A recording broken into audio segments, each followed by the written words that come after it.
Sud Radio, le 10h midi, mettez-vous d'accord, Valérie Expert.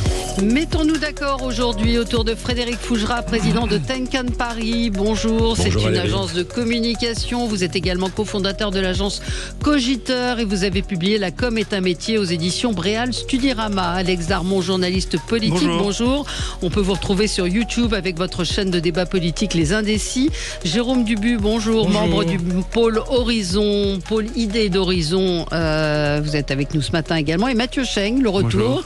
Ça faisait un moment que vous n'étiez pas venu. On est ravis de vous retrouver, spécialiste en sciences comportementales, et vous aviez publié La fabrique des solitaires aux éditions de l'Aube. On va évidemment revenir sur l'intervention d'Emmanuel Macron hier soir, cette longue interview de 2 heures, le bouclier qui nous manquait, c'est ce qu'a dit le président de la République. Moi, il faudra qu'on m'explique quand même comment on vote une loi dont on sait qu'elle est inconstitutionnelle et dont on va déclarer inconstitutionnelle les articles qui dérangent. Mais vous allez nous expliquer ça, Jérôme, j'en suis sûr, dans un instant. C'est lourd de responsabilité. La fronde dans les départements de gauche, la CGT qui appelle à la désobéissance civile, et puis Emmanuel Macron, et c'est un petit peu ce qu'on retient quand même ce matin, qui n'aime pas la chasse à l'homme. Il parlait de Gérard Depardieu, et c'est vrai que on en parlait un petit peu avant avec vous, c'est un contre-feu qui prend, puisque les gens ne parlent pratiquement que de cela.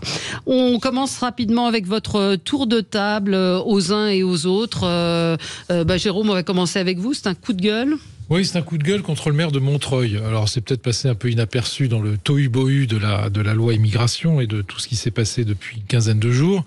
Hier, le maire de Montreuil, qui est un maire communiste, qui s'appelle Patrick Bessac, a fait une déclaration contre la loi immigration. Bon, jusqu'à là, rien à dire, évidemment, en disant que il était contre, comme son parti d'ailleurs avait voté contre à l'Assemblée et au Sénat.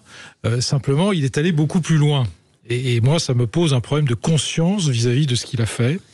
Il a d'abord dit que cette loi attisait le racisme et la xénophobie. Alors bon, encore faut-il le démontrer, mais il ne le démontre pas. Et deuxièmement, il a dit que sa ville, Montreuil, comme si elle lui appartenait, comme s'il était propriétaire de la ville et de ses citoyens, je le cite, refusait que cette communauté citoyenne de Montreuil soit insultée. Alors insultée, moi je ne sais pas où, amalgamée je ne sais pas où, et pris pour cible, je ne sais pas où. Bon. Et tout ceci pour aboutir à la conclusion qui est la plus frappante, parce qu'après, il déclare ce qu'il veut, bien évidemment. La conclusion la plus frappante de sa déclaration, c'est de dire « Je mets les drapeaux de la ville de Montreuil en berne ». Voilà, qu'est-ce que vous voulez, moi, d'abord, ça m'énerve, évidemment, ça m'horripile, et ça me laisse circonspect sur les déclarations et sur le fait qu'il puisse mettre les drapeaux de sa ville en berne parce qu'on a voté une loi immigration à l'Assemblée. Ouais. Alors, c'est un précédent. Moi, je n'ai pas connu dans l'histoire politique de maires qui mettent les drapeaux de sa ville en berne lors de vote d'une loi. On est contre, on est pour, ça on en débat. Et ces déclarations, moi je n'ai rien à redire, mais enfin ce geste de mettre en berne les drapeaux de sa ville parce qu'on a voté une loi de la République, ça me laisse pantois. Voilà. Ça rejoint la fronde des départements de gauche, la CGT qui appelle à la désobéissance civile, les artistes qui appellent à ne pas promulguer la loi. On est quand même Anne Hidalgo à Paris, qui dit pas la loi. Oui, enfin, on va quand même plus loin parce que mettre les drapeaux en berne de sa ville, c'est quand il y a un décès, c'est quand il y a quelque chose de grave. On a mis les drapeaux en berne de la République lors de l'attentat de Charlie Hebdo et du Bataclan. Là, on a voté une loi. Il y a une loi qui a été votée. Je suis d'accord avec vous. On peut être contre cette loi. J'ai l'impression que les départements comme ce maire de Montreuil, comme la maire de Paris, jouent la résistance locale face à l'oppression du gouvernement. En l'occurrence, ça ne prend pas parce que il y a d'abord une partie de la population française très majoritaire qui est en faveur de cette loi.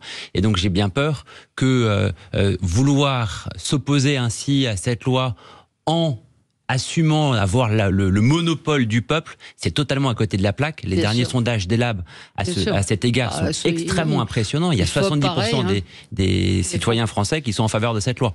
Donc ils ont perdu ça va encore plus loin que, si vous voulez, cette affaire de drapeau en berne, ça va encore plus loin que l'affaire des départements, parce que les départements, ils sont souverains, les collectivités locales s'administrent librement. C'est la Constitution. Donc elles peuvent voter une allocation autonomie pour effectivement parer à ce qui a été mis dans la loi. Mais c'est le drapeau en berne qui est... là, le drapeau en berne, mais où va-t-on ? Frédéric ? On est dans la pire de la communication, on est dans la posture et on est aussi dans le bluff d'ailleurs, parce que d'abord on résiste à une loi si on est parlementaire et qu'on argumente et qu'on vote pour ou contre si on y résiste. Quand on a d'autres mandats, on s'occupe de ces mandats, donc ces gens ne sont pas dans leur rôle. Et puis, qui sont ces gens qui se prennent pour des résistants? On n'est pas Jean Moulin qui veut. Hein. Non, absolument. Qui a donné mandat à ces élus pour s'opposer à la loi? Et quand je disais que c'est du bluff, c'est totalement du bluff. Les collectivités territoriales, elles sont soumises à un contrôle de légalité. Donc il y a une autorité préfectorale qui assurera que ces collectivités respectent la loi. Donc effectivement, elles peuvent décider de mesures qui leur sont propres sur leur budget et dans le cadre de leurs compétences, pas au-delà, mais toujours dans le respect de la loi. Ouais. Alex, on est dans le bluff. Un mot. Non, mais sur l'échelle de la valeur du politique, sûr, du symbole, de la chose politique, vous vous rendez compte du message qu'il envoie à ses habitants et à ces jeunes de Montreuil, qui est une ville en plus cosmopolite. Je veux dire, c'est terrible de faire ça, de mettre des drapeaux en berne pour une loi qui est votée, qui normalement c'est la République, c'est la démocratie, c'est la force de notre pays. Parce qu'on a voté une loi avec laquelle il n'est pas d'accord, il met ses drapeaux en berne. Non, c'est. J'espère que l'opposition à Montreuil, je ne sais pas s'il y en a une. Oui, je pense que oui. Ouais. Enfin, en tout cas, par la proportionnelle, il doit y avoir des élus d'opposition. J'espère que les élus d'opposition feront un recours pour excès de pouvoir face à cette mesure qui est scandaleuse. Alex Darmon, vous, c'est un coup de gueule? Oui, c'est un coup de gueule contre. On va dire que je le fais contre que les élus LFI, mais ce n'est pas le cas. Hein, je tiens à le dire parce que les élus LFI ne veulent plus me répondre dans mes interviews parce que je me plains quelquefois de leur disposition. Donc ce n'est pas contre eux, c'est par rapport à ce qu'ils proposent et à ce qu'ils émettent quelquefois. Là, ce matin, c'est par rapport à Thomas Porte, le député LFI de la France Insoumise, qui a envoyé un courrier lundi matin au ministère de la Justice, au ministre de la Justice, au garde des Sceaux, Éric Dupond-Moretti, pour lui demander d'ouvrir une enquête contre 4185 franco-israéliens qui ont été appelés à faire la guerre en Israël dans le conflit israélo-palestinien. Il demande donc Thomas Porte, député de la France Insoumise, d'ouvrir une enquête contre ces franco-israéliens. Tout est mauvais dans cet envoi de courrier. Tout est mauvais. Je veux dire, tant sur le fond que sur la forme. Sur le fond, il montre du doigt 4185 Français, franco-israéliens, de nos compatriotes.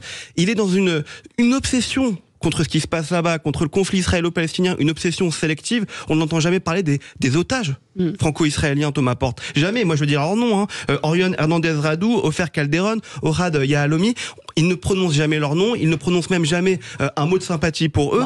Donc, sur le fond, sur le fond, c'est pas bon. Et sur la forme, il est député de la République, ce monsieur. Il sait quand même que la justice est séparée du pouvoir politique. Ce n'est pas au garde des Sceaux d'ouvrir une enquête. S'il veut le faire et demander à une ouverture d'enquête, il envoie ce courrier à la procureure de Paris. Ça, il a le droit de le faire. Donc là, il l'envoie. C'est complètement hors sol. Et donc, ça me fait juste penser, de me dire que si des gens qui se drapent dans des grands principes comme ça, oui, mais le niveau, des gens qui se drapent dans de grands principes comme ça arrivent demain au pouvoir. Et c'est le jeu de la politique, ça arrivera peut-être que la France Insoumise arrive au pouvoir et s'ils ont les votes pour, et ça sera normal. Mais si des gens comme ça qui se drapent dans de grands pouvoirs arrivent dans de grands principes arrivent au pouvoir demain et jouent juste sur du populisme, c'est une dictature totalitaire dans laquelle on rentre. Ça veut dire qu'il faudra tout mélanger. J'ai pas compris pourquoi il avait demandé une enquête. Parce qu'il estime qu'on ne doit pas aller combattre, on doit pas aller combattre en Israël quand on est franco-israélien. Ah oui. Voilà. Et que voilà. Et donc il demande à ce qu'on ouvre une enquête contre ces 4185 franco-israéliens. Mais il sait que l'armée de conscription, ça existe. C'est même le principe un des principes fondateurs de l'État d'Israël. Vous avez vu le tweet aussi de Jean-Luc Mélenchon qu'on a commenté hier, où il fait le rapprochement entre la loi et la manifestation contre l'antisémitisme. On va marquer une pause et on se retrouve dans un instant. Sud Radio, le 10h midi, mettez-vous d'accord, Valérie Expert.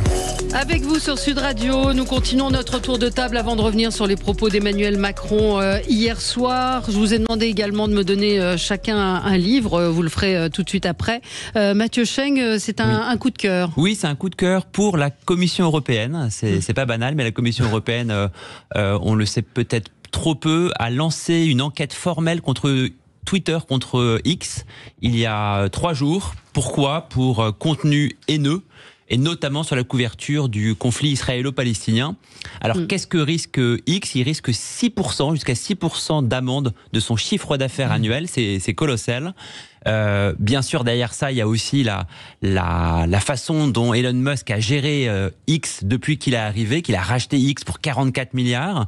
Il n'y a plus du tout aujourd'hui de modérateur. Il y a des journalistes qui se sont penchés sur la question. Il y a uniquement 10 modérateurs en langue arabe.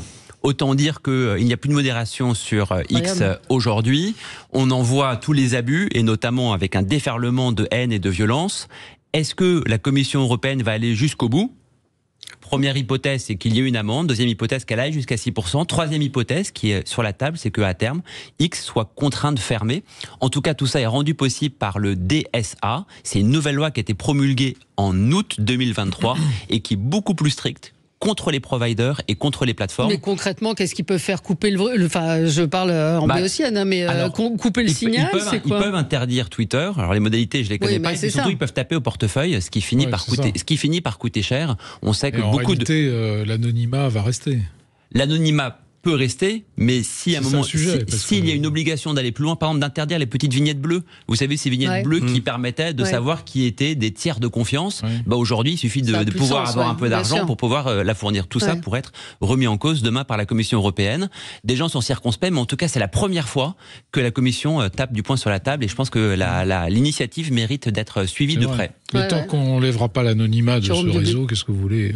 On continuera à les insultes. Il y a des insultes sans anonymat. Il n'y a pas besoin. Des insultes avec anonymat. Il n'y a pas besoin. Je pense au raid qu'il y a eu sur Franck Tapiro, qui vient ici régulièrement, où on l'a montré de Bois de Boulogne. Enfin, et c'était au-delà le propos était de l'humilier et surtout de lui reprocher ses opinions politiques. C'est ça qui était particulièrement détestable.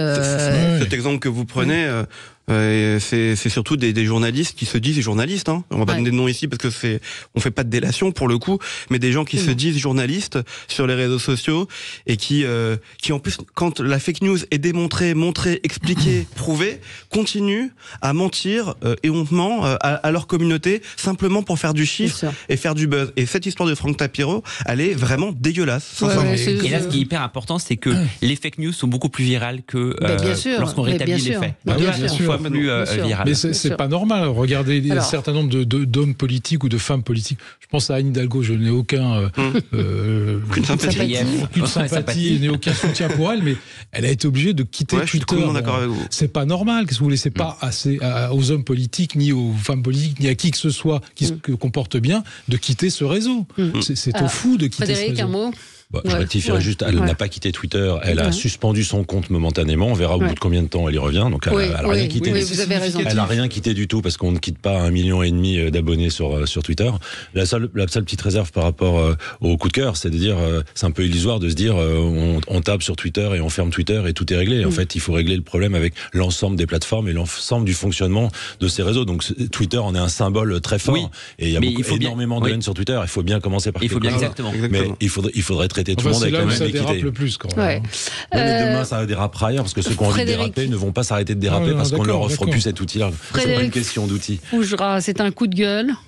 Alors c'est un coup de gueule, mais que je vais transformer en coup de cœur, parce que ça, je peux pas m'empêcher. Moi, c'est un coup de gueule, alors je vais m'expliquer, contre ceux qui s'indignent du fonctionnement de la démocratie. Alors, je m'explique.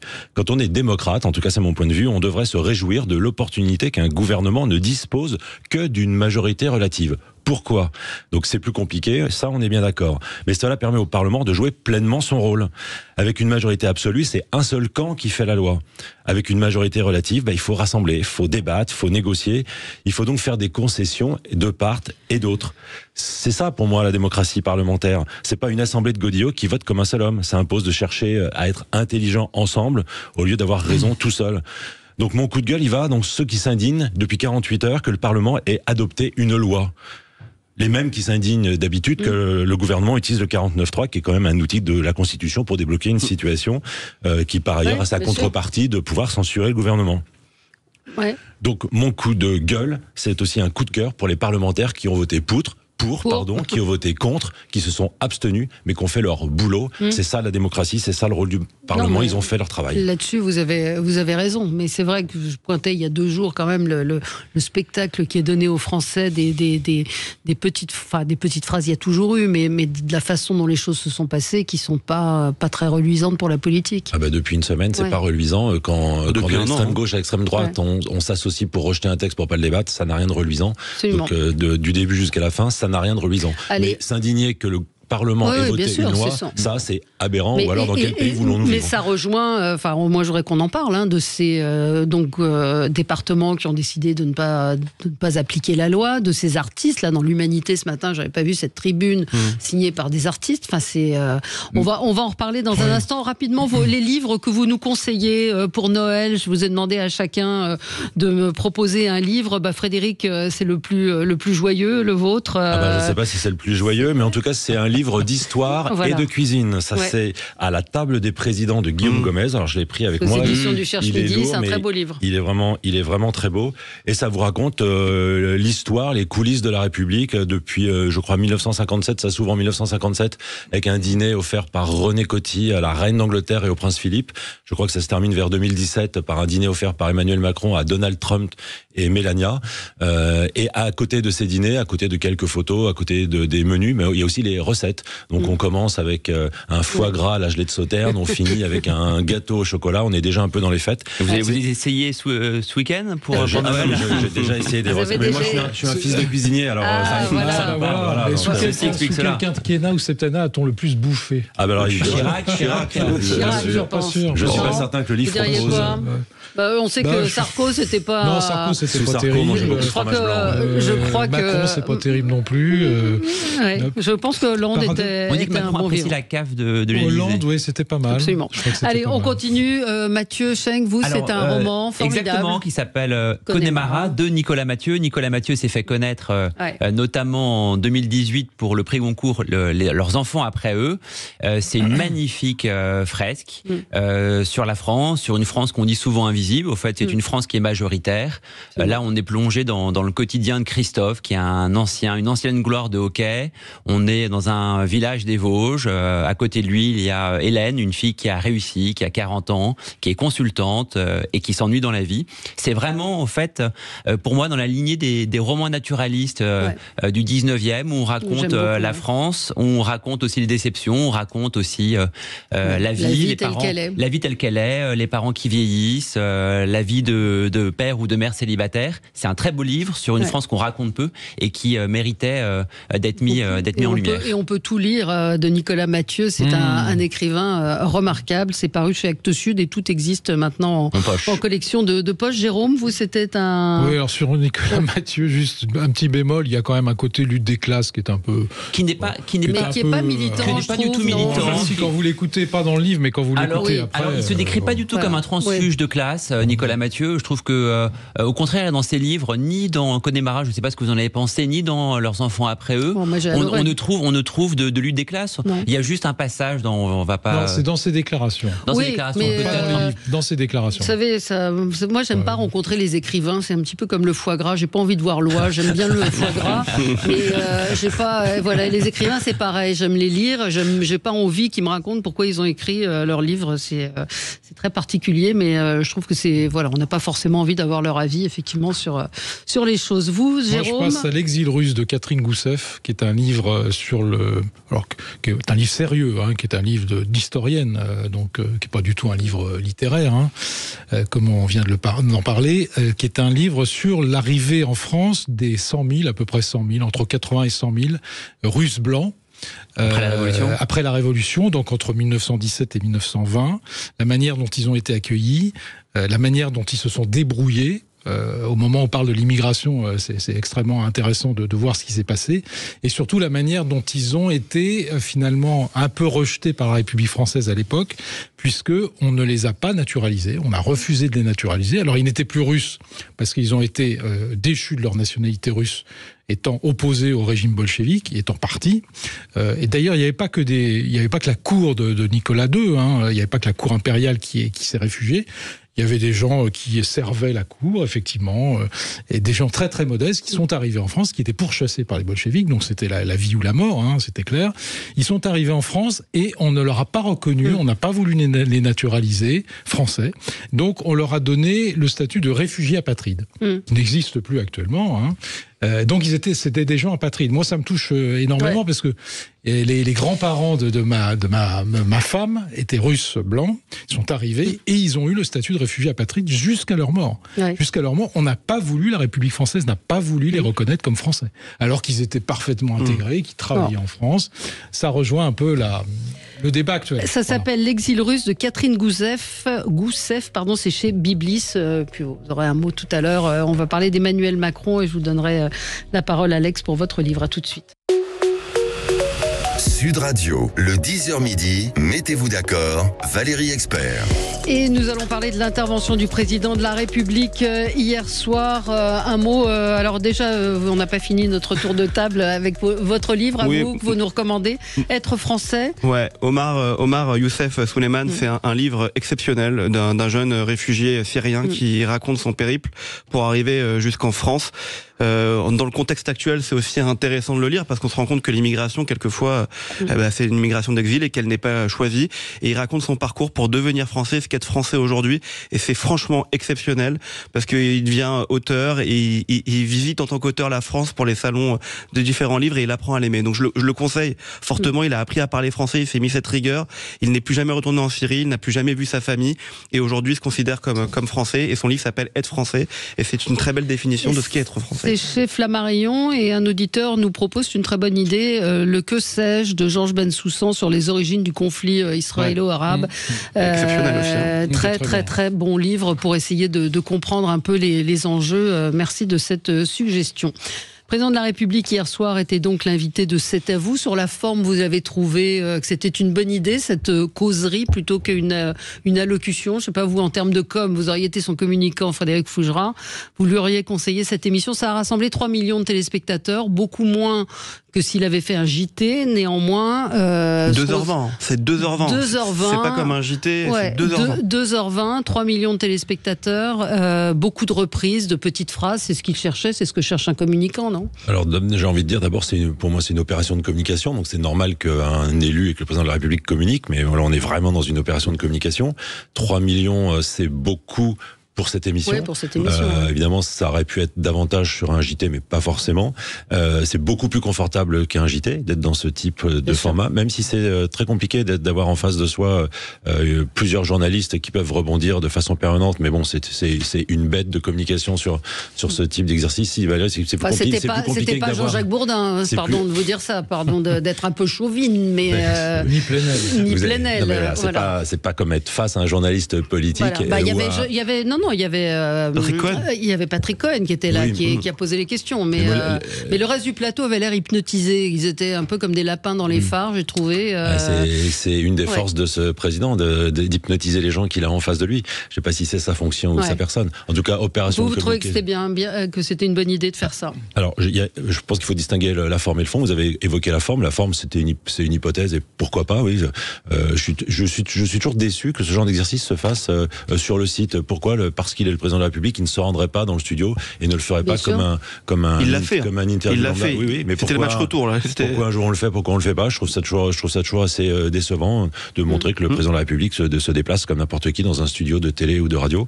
Après, la forme, il est pugnace, il connaît ses dossiers, même si je jetais régulièrement l'œil sur ses notes, ce que normalement il fait pas. Mon attention a été attirée là-dessus. Après, la forme, après il y a le fond. Alors le fond, il a fait passer des messages. Son message principal, je pense, dans ces éléments de langage, s'ils ont été travaillés, c'était dire la vérité et être dans le réel. Il a martelé un principe, c'est les faits. Après, il a tenté une démonstration, démontrer que si Marine Le Pen dit qu'il pleut, on peut pas dire qu'il n'y a pas de la pluie. Maintenant, qu'est-ce qu'on retient de tout ça ? Je suis pas certain qu'on retienne beaucoup de choses, ou alors on retient des petites choses annexes comme le fait qu'on le fasse s'exprimer sur Depardieu, et on s'engouffre pour parler de ça et pour pas parler du reste. Mais là, c'est aussi notre responsabilité. Est-ce qu'on consacre 10 minutes à Depardieu ou est-ce qu'on parle du fond et de choses plus importantes, quoi. Jérôme ? Je pense qu'il a voulu rappeler, après cette séquence un peu compliquée et difficile et qui a été mal perçue par les Français, vous le disiez tout à l'heure et vous aviez raison, ça a été un peu perçu comme alimentant l'antiparlementarisme, il faut bien le dire, qui est un peu en progression dans notre pays, puisque Les gens vous disent non, mais les députés, les sénateurs, ça sert à rien, etc. Bon, il a voulu sentiments alimentés par les parlementaires eux-mêmes. Absolument, non, mais effectivement par les comportements de certains, pas tous, mais par un certain nombre de comportements qu'on a vus depuis l'élection de cette législature, il faut bien le dire, et notamment de la part de LFI, qui bordélise systématiquement l'Assemblée, qui a transposé en réalité ce qui se passe au Parlement européen au Parlement français. Bon, pas au Sénat, mais à l'Assemblée nationale. Et donc, il a voulu rappeler qu'il était là.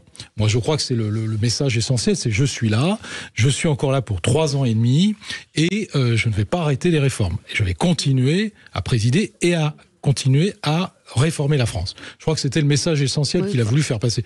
Est-ce que c'est passé ? On peut en parler ici, on peut en débattre, mais je crois que c'était le message essentiel. Mathieu Schenk, moi j'ai pas compris, parce qu'il dit c'est un bouclier essentiel, puis après il dit je vais saisir le Conseil constitutionnel. Mais non, mais en fait il est fidèle à lui-même. Donc je comprends rien. C'est exactement ça. Macron est fidèle à lui-même, c'est-à-dire il essaye d'agréger en son sein des forces qui sont objectivement irréconciliables. Ça peut marcher sur un certain nombre de sujets. Sur l'immigration, c'est un dernier endroit où il y a une zone de clivage entre la droite et la gauche. Je ne dis pas entre les citoyens de droite et les citoyens de gauche. Et donc, sur ce sujet-là, au fait, objectivement, il se prend les pieds dans le tapis. Pourquoi ? Parce qu'il ne peut pas dire à la fois qu'il offre un bouclier aux Français sur la question de l'immigration et dire en même temps, je ne saute pas au plafond sur certaines dispositions. Ouais. Ça introduit une confusion qui est terrible. Par ailleurs, je pense qu'il fait une deuxième erreur quand il dit qu'il fait cette loi aussi pour lutter contre la montée du FN. D'une certaine manière, il donne au Front National, au Rassemblement National, le magistère sur cette question de la migration. Bien sûr. Il ne faut pas être grand clair pour savoir qu'on aura d'autres défis migratoires, notamment liés à la démographie dans certains pays, continents en Afrique. Donc on va avoir d'autres déceptions de la part des Français. Et à ce moment-là, lorsqu'on a mis le brevet, le magistère sur la question de l'immigration au Rassemblement National, ça veut dire que d'ici 2 ou 3 ans, on se retrouvera avec un Front National encore plus puissant, quelle que soit l'efficacité perçue de cette loi. Dernier point que je trouve remarquablement intéressant, c'est qu'il y a d'autres idiots utiles qui aujourd'hui sont la gauche. Ils ont l'impression de lutter contre Emmanuel Macron et le gouvernement.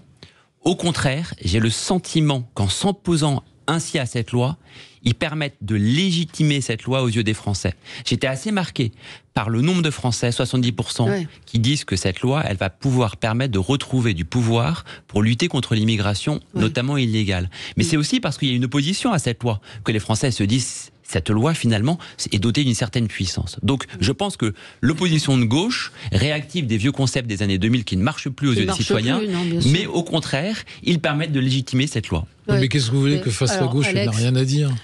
Alex Armand, mais surtout ce que nous disait hier Jean-Baptiste Moreau, c'est qu'il y a une loi en ce moment au Parlement européen qui va complètement annihiler complètement l'efficacité de cette loi. Et ils en sont très fiers d'ailleurs chez Renaissance au passage. Stéphane Séjourné, qu'on parle comme tête de liste, il en est très fier de cette loi qui est actuellement en discussion effectivement pour l'Europe. Non, mais en fait moi je trouve ça très intéressant. Hier l'échange du président de la République, je suis désolé sur la forme, c'est un coup de communication, mais il est aussi dans son bon droit et même dans son obligation que de faire un coup de communication dans le moment que l'on vit. C'est une crise politique. C'est bien ce que j'ai dit. Oui, je sais. D'accord. Ah oui, je suis d'accord avec vous. C'est une crise politique qu'on est en train de vivre. On est presque en cohabitation parlementaire entre le Sénat et l'Assemblée nationale. C'est le Sénat qui fait la pluie et le beau temps aujourd'hui. On est... Non. Ah bah si, je suis sur désolé. Cette loi-là, mais pas sur les autres. Sur la loi de finances, par exemple. Vous voulez qu'on parle de la loi des retraites ? Sur la loi des retraites, c'est le Sénat qui a... Sur la loi de finances, le Sénat n'a absolument pas fait la loi. Mais peut-être la loi de finances, c'est le 49.3 qui a fait la loi. Donc c'est même pas l'Assemblée nationale. Et donc sur les retraites, parce qu'il y a eu un débat. Oui, alors laissez terminer. Et moi, ce que je trouve très intéressant hier sur les propos du président de la République, c'est que pour la première fois, on l'entend dire qu'il assume le en même temps. Il l'a répété 3 fois. Bien sûr. 3 fois. Il a dit j'assume de dire que cette loi, c'est du en même temps. Voilà. Donc, elle est pas mal, mais elle est pas formidable. Voilà. En même temps, on va pouvoir faire quelque chose, et en même temps, on va pouvoir faire autre chose. Et ça, c'est quand même la première fois qu'on entend le président de la République employer ce qu'on lui reproche depuis presque 7 ans maintenant, de dire de faire que du en même temps et de s'arranger avec la réalité et de faire en sorte de contenter un peu à droite, un peu à gauche et de ne jamais trancher. Et là-dessus, hier soir, pour une fois, il a été clair. Et puis, quand on écoute les 2h20 d'émission, moi, ce que j'ai trouvé intéressant, c'est qu'au moins on balaye tous les sujets. Et c'est du en même temps tout le temps d'ailleurs, sur tous les sujets. Ouais. Quand on parle du conflit israélo-palestinien, c'est du en même temps. Il y a juste un sujet où il a un peu plus tranché que d'habitude, c'est sur la fin de vie. Ouais. La fin de vie où il parle d'un projet de loi où il donne pour une fois un calendrier très clair, février-mars, qui va arriver, où il valorise les bénévoles. Ça, c'est intéressant. Sur tout le reste, même sur l'immigration. Moi, je comprends pas que sur l'immigration, quand on lui fait le reproche du Rassemblement national, ils ne viennent pas rappeler à un moment donné que le Rassemblement national n'a apporté aucun point concret dans cette loi qui a été votée avant-hier. Il l'a répété à plusieurs reprises. Jamais de solution, jamais de solution. Oui, jamais de solution. Non, mais sans donner d'exemple. Je veux dire, on ne parle pas de préférence. Mais si, la préférence nationale. La préférence nationale. Et on ne parle pas de l'AME. C'est-à-dire que Marine Le Pen ne voulait pas de l'AME. L'AME, elle a voté pour. Voilà, exactement. Non, mais si vous voulez, on ne peut pas être aussi caricatural. Moi, je crois qu'il faut rentrer dans le fond de cette loi maintenant, puisqu'elle est votée. C'est plus un projet. D'ailleurs, qui a été revu 3 fois. Hein. Le premier, la mouture du gouvernement. Le deuxième, la mouture du Sénat. Et le troisième, la mouture de la commission mixte paritaire. Et tout ça a été changé. Mais je suis pas en train de vous dire que c'est une mauvaise loi. Je termine pour dire que quand on rentre dans l'examen point par point des articles, on voit bien quand même que LR, notamment les sénateurs LR, ont repris un certain nombre, qu'on le veuille ou non, de mesures qui étaient préconisées dans le programme de Marine Le Pen. Ça, vous ne pouvez pas le nier. Qui était aussi préconisé dans le programme LR. Mais dans le programme LR, qui était dans le programme LR de 2022. Pas tout à fait. Non, honnêtement, pas tout à fait. Non. Par exemple, la remise en cause du droit du sol, c'était pas dans le programme de Valérie Pécresse. Non, c'était dans le programme de Marine Le Pen. Bon, donc il y a un certain nombre d'éléments qui ont été repris à partir du programme de Marine Le Pen, qui ont été transformés, qui ont été réécrits, etc. Mais l'inspiration venait de là. Donc Marine Le Pen n'avait absolument pas besoin d'être présente et d'être majoritaire, puisque un certain nombre de ces dispositions qu'elle préconisait au moment de la présidentielle ont été prises en compte. Oui, mais en attendant, elle vote la motion de rejet. Au moment de la présentation de la loi. Elle vote la motion de rejet parce que si on examine de son point de vue, et moi je le comprends très bien, et les LR je les comprends très bien aussi, si on examine le projet de loi du gouvernement, même s'il est amendé, et qu'on arrive à la fin de la discussion, ils n'ont pas ce qu'ils ont obtenu là. Oui. Pas du tout. Pas du tout. Peut-être pas du tout, mais ils ont quand même des points qui étaient centraux dans le projet de loi au départ. Ils l'auraient eu. Mais rien à voir avec le texte de la commission mixte paritaire. Marine Le Pen. Rien à voir. Bon. On va marquer une pause, on continue dans un instant ce débat. On va peut-être parler aussi du Conseil constitutionnel. Parce que s'il retoque tous les articles, c'est... pas tous les articles. Tout ça pour Sinon, ça. Sinon, il retoque la loi. Oui, mais la loi, elle risque d'être quand même assez déshabillée. APL, du coup, j'arrive retour à la loi initiale. C'est conditionné ou pas, les APL. Les APL. Oui, bien sûr. Et pourquoi il a parlé hier du RSA et pourquoi les APL ne pourraient pas suivre le même dispositif? Si, le RSA est conditionné depuis longtemps, comme la prime d'activité. Depuis toujours. Depuis toujours. Et comme la prime d'activité qui a été faite par la gauche et qui est conditionnée. Donc c'est le même principe. On se retrouve dans un instant avec vous. À tout de suite. Sud Radio, le 10h midi, mettez-vous d'accord, Valérie Expert. Bon, on n'aura pas le temps de traiter tous les sujets qu'on voulait. Depardieu un peu. Ouais, Depardieu. Qu'est-ce que vous en avez pensé parce que, alors, il lui a mis un vent à sa ministre de la Culture. Hein, c'est clair, net et précis. Je ne sais pas si on peut réécouter l'extrait. Je prends un peu Jamel, notre réalisateur de cours, mais ce matin, Gilles Gansman nous a passé l'extrait. Bon, on vous le passera tout à l'heure, mais c'est vrai qu'il prend, il prend la défense de Gérard Depardieu en disant qu'il n'aime pas les chasses à l'homme. Hein. Pour une fois, le en même temps, je trouvais juste, c'est à la fois... là, il n'y a pas de en même temps. Pour le coup, c'était vraiment... Non, mais à la fois... c'était peut-être le seul sujet sur lequel il était plus tranchant. Ferme, hein. Mais en revanche, ce qui est vrai, c'est Gérard Depardieu est à la fois un génie et à la fois un gros porc. C'était parfaitement documenté d'ailleurs par Raphaël Baquet dans Le Monde, où elle explique pourquoi ce génie, ce comédien exceptionnel, on lui allait un peu tout laisser passer, et notamment visiblement lorsqu'il était en tournage, où il avait des comportements qui étaient déjà assez déviants, ou les problèmes d'alcool, qui sont d'ailleurs effectivement assez sous-estimés dans le cas de Depardieu, étaient occultés. Et donc, Gérard Depardieu, quand il est un magnifique dans Jean de Florette, il est apprécié parce qu'il reflète une belle France. Et quand c'est un porc, ça a aussi déteint négativement sur le pays. Écoutez ce que disait le président de la République hier soir. C'est un immense acteur. Il a servi les plus beaux textes. Lui aussi, c'est un génie de son art complet. Il a fait connaître la France, nos grands auteurs, nos grands personnages dans le monde entier. Et je le dis en tant que président de la République, mais en tant que citoyen, il rend fier la France. Moi, je sais une chose, c'est que la Légion d'honneur est un ordre dont je suis en effet le grand maître. qui est pas là pour faire la morale. Et donc, c'est pas sur la base d'un reportage ou de telle ou telle chose qu'on enlève la Légion d'honneur à un artiste. Est-ce que je vais commencer à retirer la Légion d'honneur à des artistes ou des responsables quand ils disent des choses qui me choquent? La réponse est non. Ça n'est pas un ordre moral et je n'ai pas envie que ce le soit. Dans nos valeurs, il y a la présomption d'innocence. Et on ne peut pas commencer à dire que n'importe qui sera au tribunal public. Il y a une chose dans laquelle vous ne me verrez jamais, ce sont les chasses à l'homme. Je déteste ça.